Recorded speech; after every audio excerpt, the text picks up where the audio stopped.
Someone who has worked in the housing and construction industry and development industry, I believe that this is a very important issue, not only to me in those industries, but more importantly to all of our constituents across the country. You know, excuse me, the Qualified Mortgage, or QM, ability to repay rule, as mandated by the Dodd-Frank Act, went into effect in January of 2014. The QM rule is the primary means for mortgage lenders to satisfy its, quote, ability to repay, end quote, requirements. Additionally, Dodd-Frank provides that a QM may not have points and fees in excess of 3% of the loan amount. As currently defined, those points and fees include, among other charges, one, fees paid to affiliate, but this is the important part, not unaffiliated title companies. Two, salaries paid to loan originators. Three, amounts of insurance and taxes held in escrow, and again, that's in escrow, not an income stream.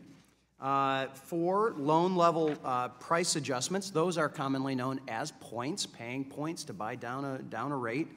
And fifth, payments by lenders to correspondent banks, credit unions, and mortgage brokers in wholesale transactions. So not necessarily specifically to that particular mortgage transaction, but in totality in a wholesale transaction. Well, as a result of this confusing and problematic definition, many affiliated loans, particularly those made to low and moderate income borrowers, would not qualify as QMs, or qualified mortgages. Without that designation, it's unlikely that the loan would be made, and if it were, it would only be available at higher rates due to heightened liability risks. Consumers would actually lose the ability to take advantage of the convenience and market efficiencies offered by one-stop shopping. And previously, in different hearings over the years, I've sort of said that this is like telling a Walmart, or us here in the Midwest, a Meijer store, that they can carry groceries, but they can't carry school supplies. You know, you can't have this one-stop shopping, and it doesn't make a whole lot of sense to me. So I, along with my friend from New York, Greg Meeks, Representative Meeks, reintroduced H.R. 1153, a bipartisan bill that would modify and clarify the way that points and fees are calculated.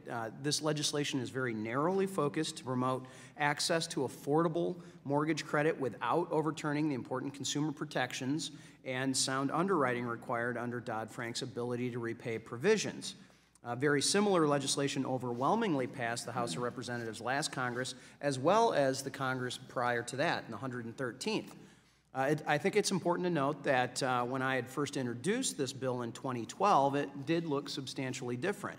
However, working with my colleagues on the other side of the aisle, we made necessary changes to this legislation, and the result has been a truly bipartisan effort every step of the way in this legislative debate.